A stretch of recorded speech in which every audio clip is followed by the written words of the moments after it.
저는 역전재판의 주인공이 재판관이 되는 것도, 포켓몬스터의 주인공이 웅이가 되는 것도, 라스트 오브 어스의 주인공이 에비가 되는 것도 이건 됐구나. 아무튼 전혀 생각해보지 못했어요. 그런데 짜잔! 작년 9월 정도부터 시작한 가면라이더 리바이스의 완결이 다가오고 있습니다. 욕을 많이 먹고 있는 작품인 만큼 종영했을 때 리뷰 영상 길이를 조금이라도 줄이기 위해서 현재까지 리바이스의 문제점 정리해보도록 하겠습니다. 따라오시죠.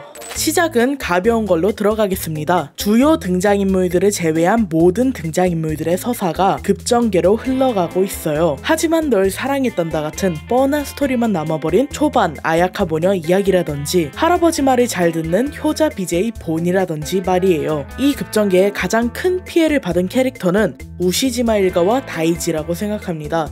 일가 전체적으로도 가짜 가족이라 언급한 이후로도 서로의 관계가 발전되는 모습은 전혀 없었습니다.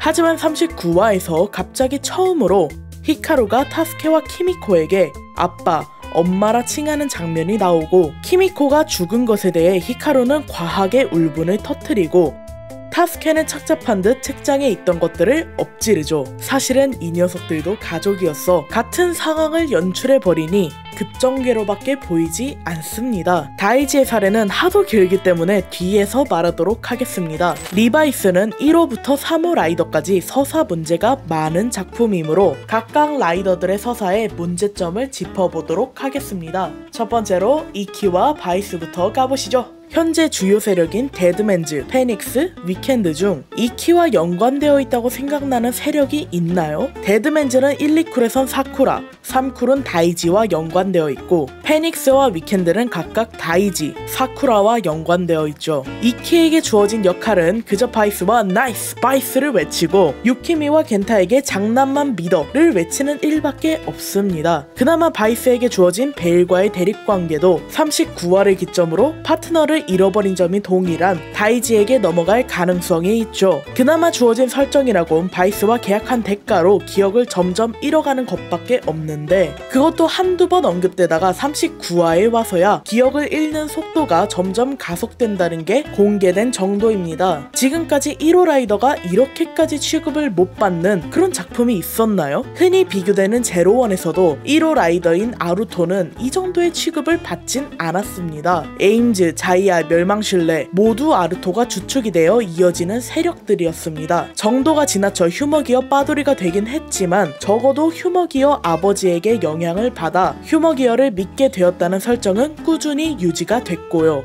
폼을 얻는 과정도 비교해볼까요? 제로투는 이즈 혹사가 있긴 했지만 결국 자신의 친구인 또는 자신의 적이었던 휴머기어들의 힘으로 만들어진 최종 폼이었습니다. 하지만 얼티메이트 리바이스는 어떤가요? 겐타를 살리겠다고 소설실 쳐들어가서 스탬프를 억지로 분리한 스토리밖에 없습니다. 가족을 위해서 소설실에 쳐들어간 것이니 주제를 살리긴 했다고 말을 할 수는 있겠지만, 갑자기 스탬프를 빼면 겐타에게 무슨 위험이 있을지 인지하지 않은 상태로 급발진으로 뺀 건데 과연 그게 가족을 생각하는 태도였을까 싶어요. 그리고 이건 이키와 바이스의 변신이지 이키와 겐타의 변신이 아니기 때문에 서로에 대한 우정이 좀 더 각인되는 스토리로 빌드업을 했다면 좀 더 괜찮은 이야기가 나올 수 있지 않았나 싶습니다. 이키의 문제점을 한마디로 한다면 조형 같은 1호 라이더라고 할 수 있을 것 같습니다. 두 번째로는 다이지의 문제입니다. 다이지의 문제를 크게 보면 카게로우 그리고 흑화 빌드업이 가장 큰 문제로 볼 수 있습니다. 카게로우와 바이스는 러브코프와 달리 숙주인 다이지와 적대적인 관계의 악마입니다. 이런 경우엔 카게로우가 결국 다이지에게 감화되거나 다이지와 결투를 해서 한 명만 남거나 둘 중 하나는 선택해야 하는데, 리바이스는 결국 다이지와의 결투로 카게로우가 소멸하게 되는 스토리를 택했습니다.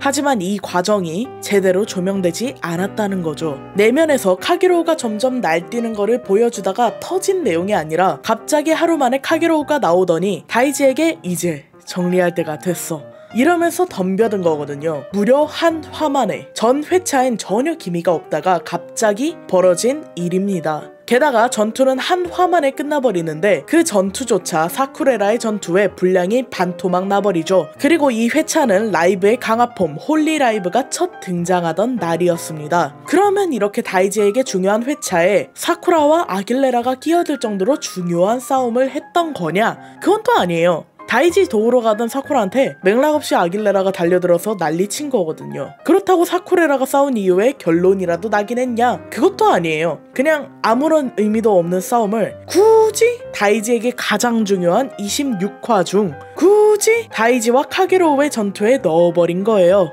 어떻게든 사쿠레라를 등장시킨 의미를 찾자면 그나마 사쿠라가 아길레라에게 나는 너 때문에 강해졌어 라고 말하자 아길레라가 그럼 나는 너 때문에 약해진 거야? 라고 되묻는 장면이 있습니다. 그 장면 뒤에 다이지와 카게로우를 보여주는데 카게로우가 너무 쉽게 제압당하자 다이지의 말에 카게로우가 네 상냥함 때문에 나는 약해졌어 라고 말하는 장면이 나옵니다. 자신과 안티테제인 다이지에게 감화되어 카게로우의 힘이 약해진 것처럼 아길레라 역시 자신의 안티테제인 사쿠라에게 감화되어 힘, 즉 의지가 약해졌다는 걸 표현하고 싶은 장면이었겠지만 이 역시 다이지 카게로우가 중심이 되어야 할 상황에서 아길레라의 서사 빌드업을 위한 이야기를 한 것이니 좋게 볼 수가 없죠. 두 번째로 흑화 빌드업에 대한 문제인데 앞에 말했던 것처럼 급전개에서 이어집니다. 카게로우의 소멸 이후 다이지의 분량은 개차반이었어요. 맨날 의미 없이 졸개들이랑 싸우다가 힘들어서 구르고 기프랑 혼자서 싸우다가 처맞아서 구르고 이게 바퀴인지 굴렁쇠인지 파악이 어려울 때쯤 갑자기 흑화합니다. 다이지 입장에선 매번 구르다가 기프한테 한 번 당해보고 결국 답이 없다 흑화한 걸 테지만 시청자 입장에선 분량 없이 구르던 애가 갑자기 배신을 때린 거예요.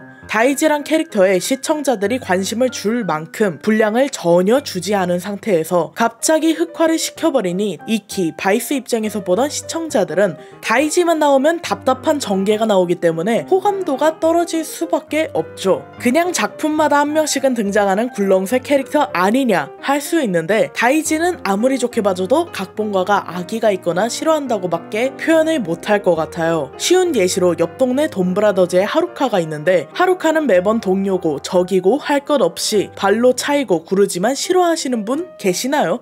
하루카만 나오면 답답하고 보기 싫고 그러신가요? 오히려 하루카는 굴렁쇠임에도 불구하고 주인공인 타로의 버금가는 인기를 구가하는 캐릭터입니다. 하루카와 다이지의 차이점은 이야기의 진행을 막는 캐릭터냐 아니냐에 있습니다. 하루카의 등장과 구름은 이야기의 진행을 막진 않아요. 작중에서는 개그 소재로 써먹는 캐릭터의 매력인 거죠. 하지만 다이지의 등장과 구름은 이야기의 흐름을 막습니다. 이야기가 진행될 때 다이지가 등장하면 매번 구르고 이키와 사쿠라를 공격하면서 진행되던 이야기의 흐름을 막는 존재가 되어버렸어요. 그렇다고 다이지의 행동에 공감할 만한 서사를 주느냐? 주긴 줍니다. 근데 분량이 적어서 그냥 지나가는 화면처럼 주는 수준이에요. 시청자가 주의 깊게 볼 만한 분량과 서사를 다이지에겐 주지 않습니다. 다이지의 문제점을 정리하자면 각본가의 무관심으로 인한 적은 분량이라고 할 수 있겠습니다. 이 채널에서 첫 영상인 만큼 한 영상으로 끝내려 했는데 다이지만 해도 이 영상 분량의 절반이 넘어가네요. 아무래도 다이지보다 더 할 말 많은 4인방과 각본가에 대한 이야기는 다음 영상에서 해보도록 하겠습니다. 지금까지 사추였습니다. 조댓구알 부탁드립니다. 아듀!